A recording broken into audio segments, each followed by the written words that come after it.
Amma sirra deebi'een dubbadhaa boru san dubbadhuudha. Haceen koo ani uummata kootiif qaalii dheedheera.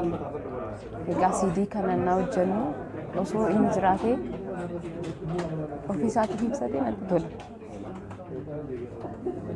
Garuu hojii waaqaa ta'u namaa ta'u ayidoon hin beeku. Uummanni isaas haceedhaaf maalidha kan jedhu deebii isaa irraa eegu akkuma dura dubbachaa ture kaasiitta isaa orijinaala isaa bitachuun akka seenaadhaaf ofiisaatiifis kaa'u ijoollee isaatiif dabarsuudha. Nuti akkuma duratti jedhame CD hedduudha kan maxxansiisne. CD sun uummata kana bira hin gahaa jedhee yaadu.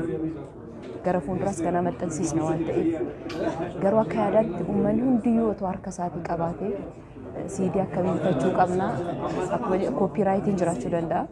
Koopiraayitii sana akkamitti irraa of eeguu dandeenya kan jedhu suuronni adda addaa jiru. Orijinaala isaa addaan baafachuudhaaf suuronni hacee kan mallattoon isaa hundumtuu irra jiru jira. Garuu koopii godhanii baasuu danda'u. Akka carraa ta'ee guyyaa tokko waan uummatatti fakkaata. Abdiin qaba uummata koorraayis. Maaliif haceen otoo jiraatee ofiisaatiin ibsee jedheera durumayyuu. Uummanni kunis immoo wanta guddaa miira inni keessa jiru waan hin beekuuf kanaan hin boqata jedheenis nan yaada. Sagalee isaa kan hin dhaga'u. Baay'ee haceen hin duune warri du'e egaa isa ajjeesne jedhanii warra taa'aa jiran ta'uu danda'a. Garuu haceen koo seenaan bara baraan isa kaasa. CD meeqa maxxansiisan? 300 hanga 500tti. Uummata irratti immoo hundoofnee gaafiin yoo dhufe itti fufuu dandeenya. Gaafii kana uummata irraa eegna jechuudha. Yoomirraa eegalee argachuu danda'u? Gaafuma inni wareegame guyyaa inni wareegame sana irratti ni eebbifama.